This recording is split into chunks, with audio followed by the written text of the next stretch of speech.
The autumn rain had not yet stopped when the carriages began to arrive at Thornley Hall, and on the gravel sweep beneath the gray stone front, a child of 6 stood very still in a black gown that had been cut down from a larger one.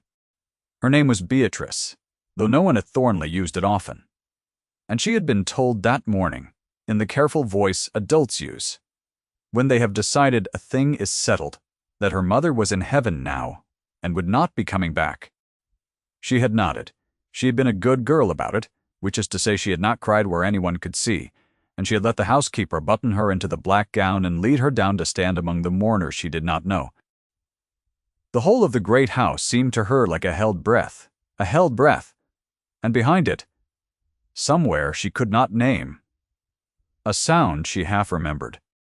Above her, at the head of the stone steps, a man in a dark coat watched the child stand alone in the rain, and did not understand why his chest had tightened at the sight of her. He was Adrian Vane, the Duke of Thornley, and he had come back to this house only because a death required it. He had not expected the small black figure on the gravel. He had not expected the way she lifted her chin. The valet at his elbow murmured something about the weather, and the Duke did not hear it. He was looking at a child who was being very brave about the wrong thing. Stay with me, because what that child half remembered was not grief. It was a voice she had been told to forget. Now let us go back to how all of it began. Thornley Hall had not always been a house of careful voices and settled things. 6 years before that rainy morning it had been the seat of the late Duke, Adrian's father, a man who measured worth in acres and alliances and who had run the estate as a closed account. Into that account had come, briefly, a young woman named Eleanor Marsh, the daughter of a country clergyman, taken on as a governess for the late Duke's ward, and dismissed within the year for reasons the household was never told. What the household was told afterward was that the governess had gone away, that there had been some unpleasantness, and that the matter was closed. Closed, like everything, at Thornley, by the people who held the keys. A house keeps what it is given, whether or not it is spoken of, and Thornley had kept a secret in its lowest rooms. In the kitchens, below the green baize door that separated the family from those who served them, a woman worked the long hours of the scullery and the stove, a woman the upper servants knew as Nell. She was perhaps 8 and 20, slight, with chapped hands and a quiet that the cook took for sullenness, and the footman took for nothing at all. She had come to Thornley 3 years past with no references that anyone could find and a willingness to take the worst of the work, and she had asked for one thing only, which the steward had thought a strange request and granted because it cost him nothing. She had asked never to be sent above stairs. The reason she had asked it, she told no one. The reason was that somewhere above stairs there was a child she was forbidden to see, and Nell did not trust herself to be in the same air as that child and keep her face from breaking, so she stayed below. She scrubbed and stirred and carried, and at night she pressed her thumb to a small flat thing she kept on a cord at her throat, a worn miniature in a brass case, the painted face inside it gone soft at the edges from handling. It was a likeness of a little girl, done when the girl was barely 2. The painter had caught the chin lifted. Even then, the chin had lifted. To the household, Nell was a scullery woman, and nothing more. The phrase was used of her without malice and without thought, the way one names a thing that has no claim on attention. A scullery woman, and nothing more. She heard it spoken of herself a dozen ways, and let it pass, because to argue would be to invite the questions she could not survive, and because the alternative to being nothing was being found. The woman who had made Nell into nothing sat that autumn at the center of Thornley's life, and her name was Augusta Vane, the Dowager Duchess of Thornley, mother to the late Duke and grandmother, in title at least, to no one she would acknowledge. The Dowager was past 60, and held herself as though the years had been a series of negotiations she had won. She had a way of lifting her fan a half-inch when a name displeased her, and she had a great many names that displeased her. It was the Dowager who had dismissed the governess 6 years before. It was the Dowager who had arranged with the cold efficiency she brought to all family matters, that the child of that dismissal should be raised at Thornley, as a poor relation of uncertain origin, fed and clothed and taught her letters, and told nothing. The dowager believed she had been merciful. She had not turned the child out. She had merely closed the account. And now the late Duke was dead, and his brother Adrian had come home to inherit, and the dowager's careful arrangement was about to be tested by the one thing she had not accounted for, which was that the new Duke had a memory. He remembered Eleanor then. He had been a younger man, away at his regiment for most of that year, but he had come home once on leave and found a governess reading to his father's ward in the long gallery, and he had stood in the doorway longer than he meant to. He remembered the way she had not stopped reading when she saw him, had only glanced up and finished the sentence first, as though the sentence had a right to be finished. He remembered thinking that he had never in his life seen anyone finish a sentence as though it mattered.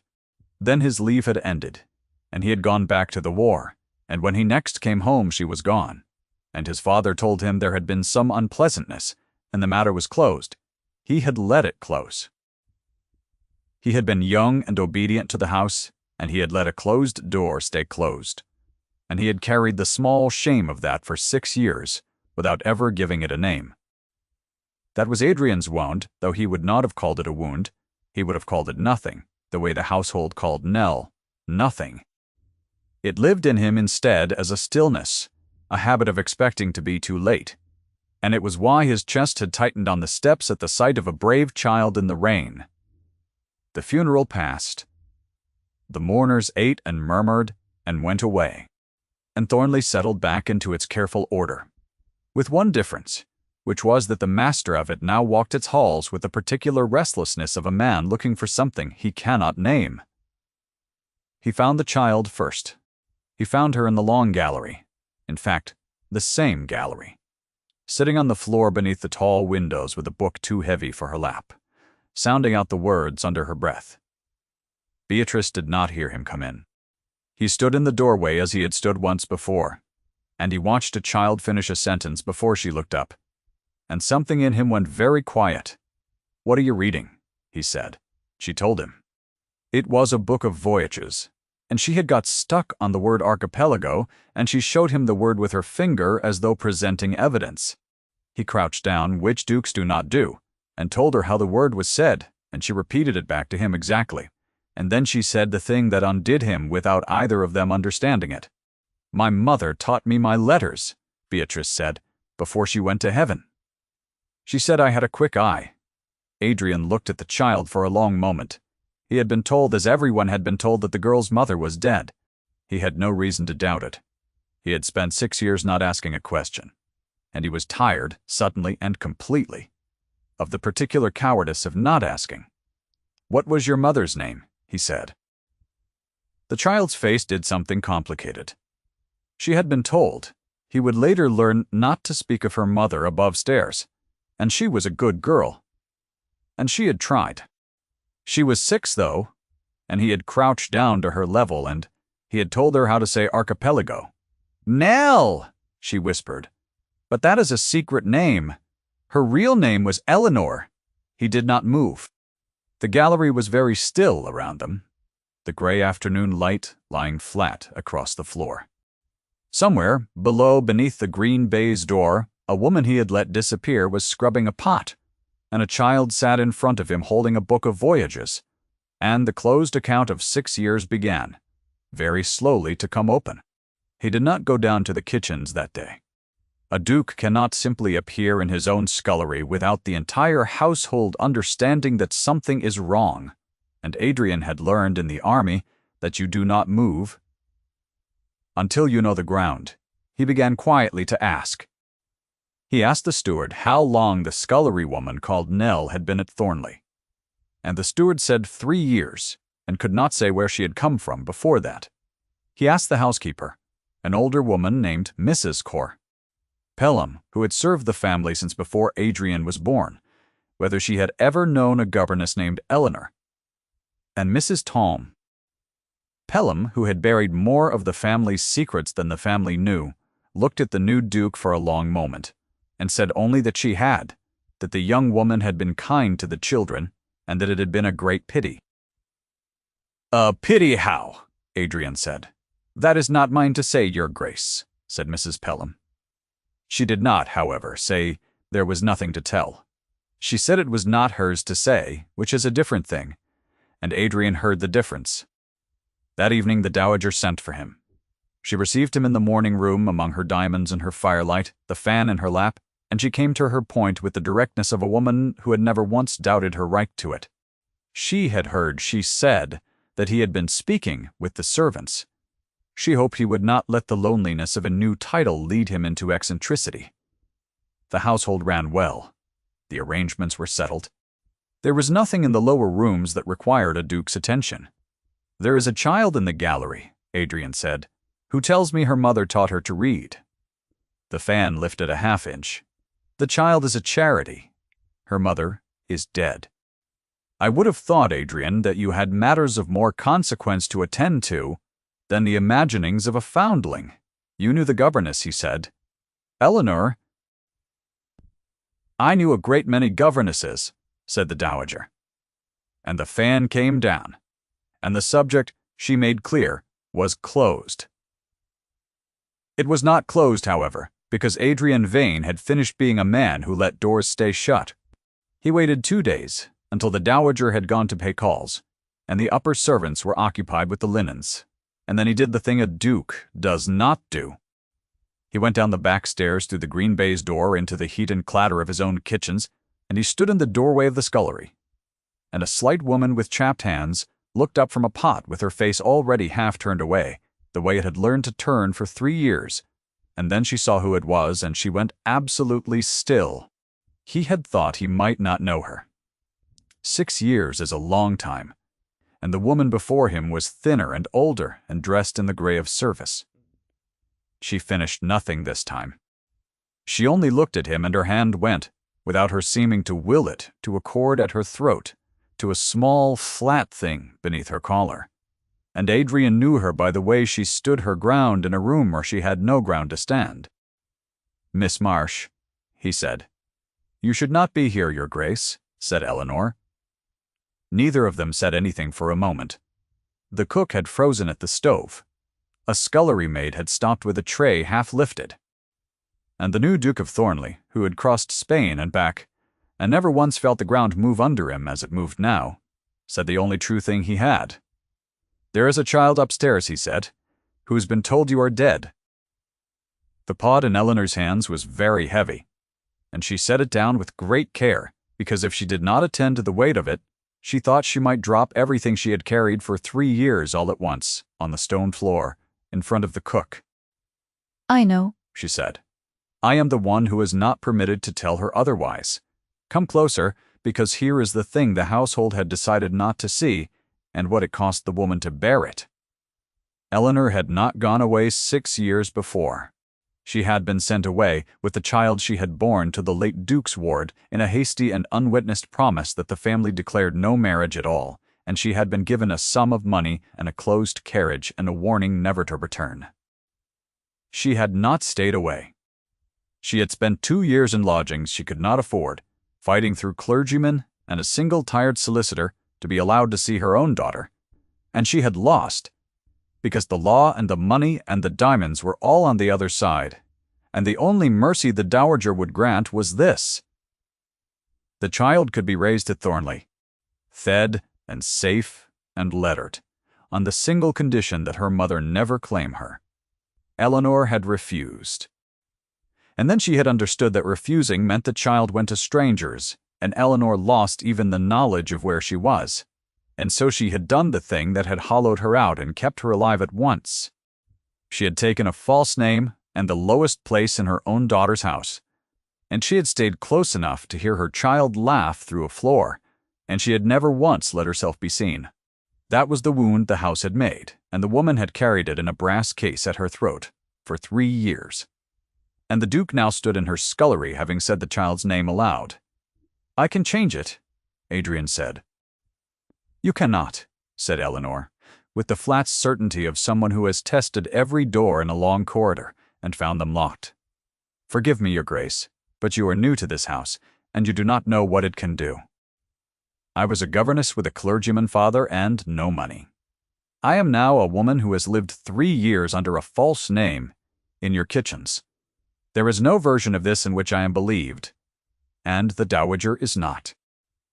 If you raise it, she will simply have me turned out for an impostor, and I will lose even this." She touched the cord at her throat. I can hear her through the floor of the still room. Sometimes she sings. "Do you understand what you are asking me to risk?" He did understand. That was the terrible thing. He understood exactly what the house could do, because he had let it do worse to her once already by saying nothing. "Then I will not raise it," he said. "Not until I can win it. I will not let it stand. All the same." "Eat something before you go up," Eleanor said, which was not at all what either of them expected her to say, and she said it because the Duke looked gray and exhausted, and because 3 years of mothering at a distance had to go somewhere, and it had gone absurdly to him. "There is bread by the hearth. You cannot fight a dowager on an empty stomach." He took the bread. It was the first command anyone had given him since he became a duke, and he obeyed it, like a man grateful to be told what to do. In the weeks that followed, the household began to notice that the new duke kept odd hours. He took to reading in the long gallery in the afternoons, where the charity child happened to read as well, and the two of them worked through the book of voyages a page at a time, and Beatrice told him things the way children tell things that mapped without her knowing it onto a woman below stairs. She told him her mother used to warm her hands between her own when they were cold. She told him her mother said, "A quick eye was a gift and a burden both." She told him once very quietly that sometimes she dreamed of a song she could not remember the words to, and woke up sure that someone had just left the room. Each of these the Duke carried back down the green baize door in the evening. Not as gossip, but as proof, laying them before Eleanor like a man returning stolen property. A piece at a time, he did not court her. He had no language for what he was doing and would have denied, if asked, that it was anything at all. He found reasons, all the same, to be in the lower passage. He found that he listened for a particular voice among the servants. He found that when the cook spoke sharply to the scullery woman, something in his jaw set in a way that frightened the cook, who could not have said why the master should care. And Eleanor, who had spent 3 years making herself unseen, found the old danger waking in her. She had trained her body not to hope. Now her body betrayed her in the old way she remembered from a long gallery 6 years before, a warmth at the wrist, an awareness of exactly where in a room he stood without her looking, a pulse she could hear in her own throat when his step came down the stair. She knew it for what it was, and she despised it, because hope was a luxury for women with names, and she had given hers away. The dowager noticed before either of them did. She noticed the way a woman notices a draft in a house she has kept sealed for 40 years. She did not yet know what she was looking at, but she knew that the new Duke's attention had a direction, and that the direction led downward, below the green baize door, where nothing of consequence had ever been permitted to live. So she did what her kind had always done. She moved to settle the matter with an alliance. The young lady chosen was Lady Sophia Caramore, the daughter of an old and useful family, 23, polished as river glass, with a laugh she had been taught, and a string of pearls she had been born to. The dowager presented her as one presents a solution.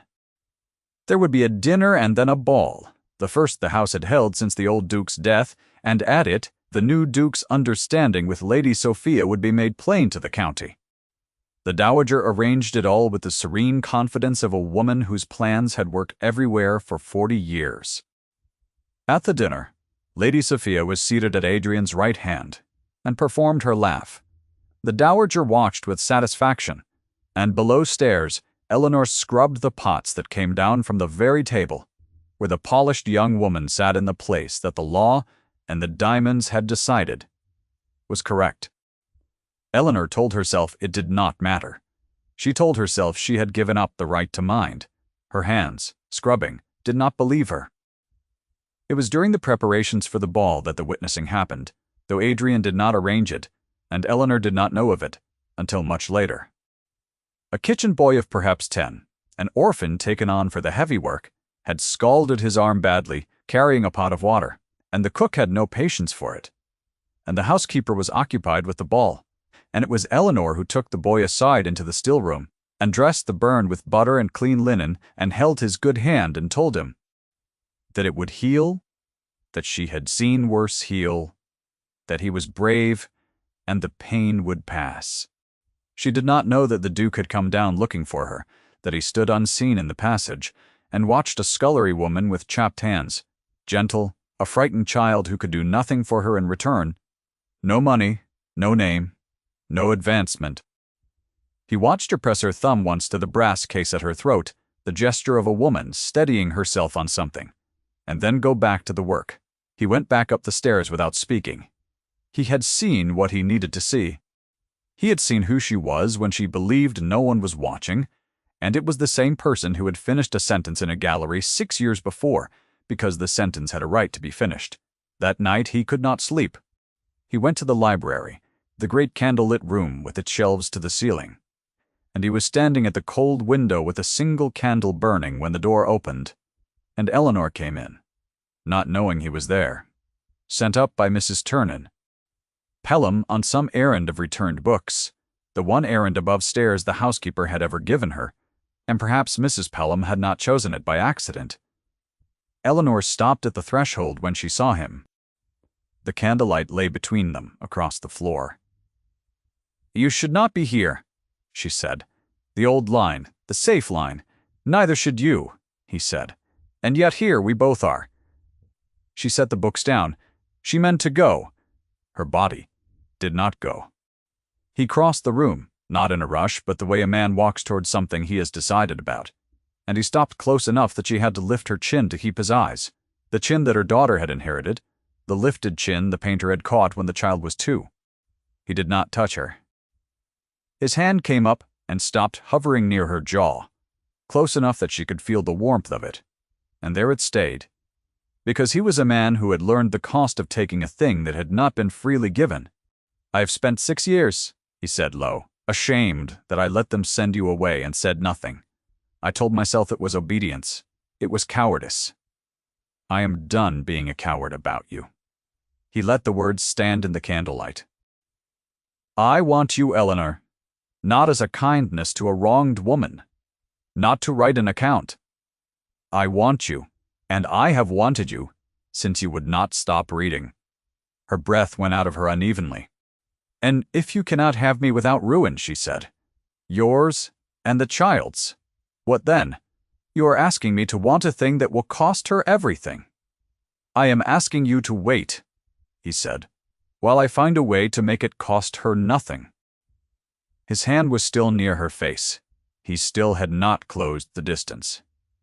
"Tell me to stop, and I will stop, and I will never speak of it again." She did not tell him to stop. She also did not move toward him, because to move toward him was to risk the floor through which she heard her daughter sing.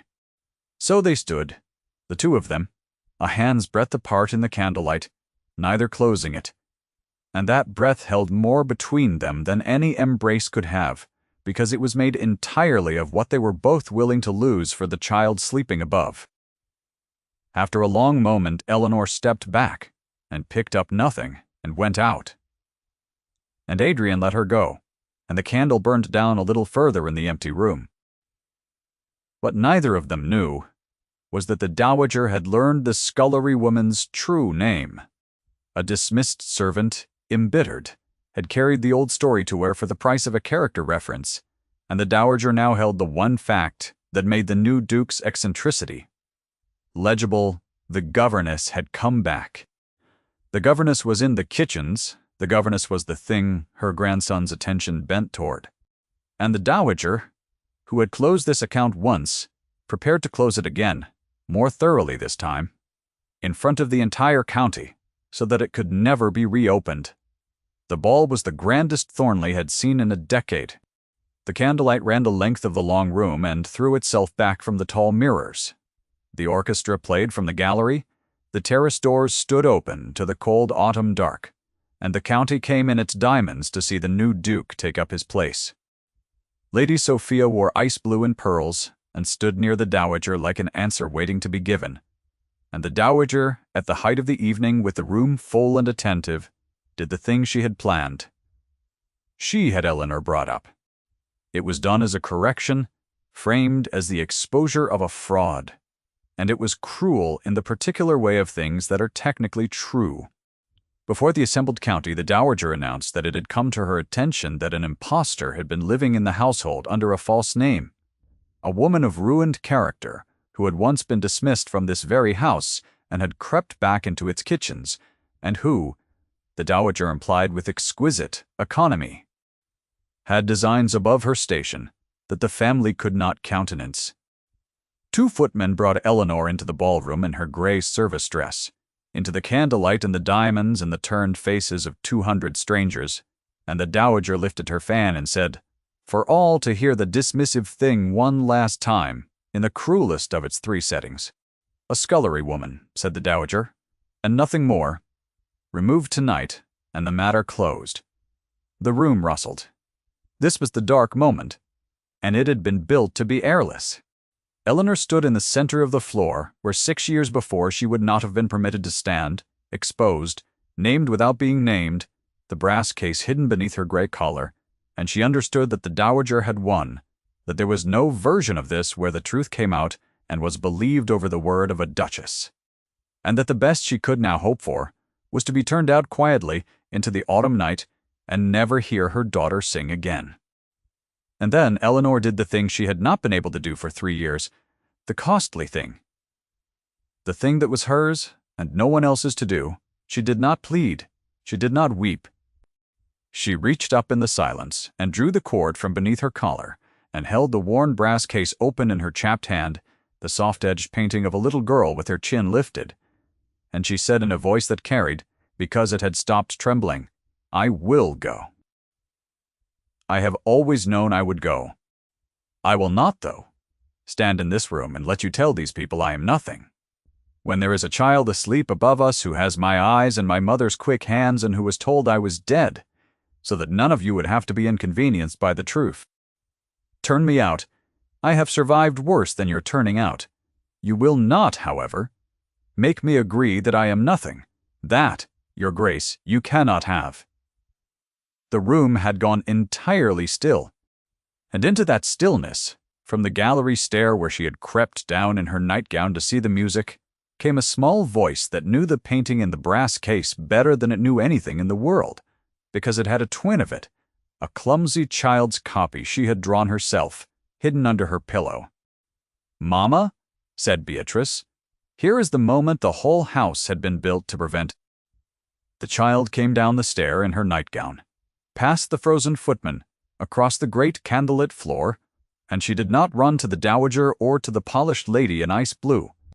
She ran to the scullery woman in gray, and Eleanor went down onto her knees on the ballroom floor and caught her, and the brass case swung on its cord between them, and 200 members of the county watched a dead mother hold her living child in the middle of the Duke of Thornley's ball. It was then that Adrian crossed the room.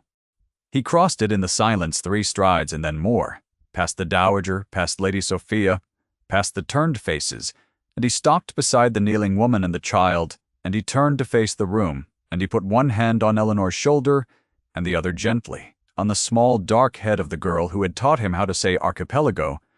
The county had never seen him touch anyone. They saw it now. "This is Eleanor Marsh," he said, in the level voice that carried without effort. "And this is her daughter. I mean to marry her." That was the line, and it landed once.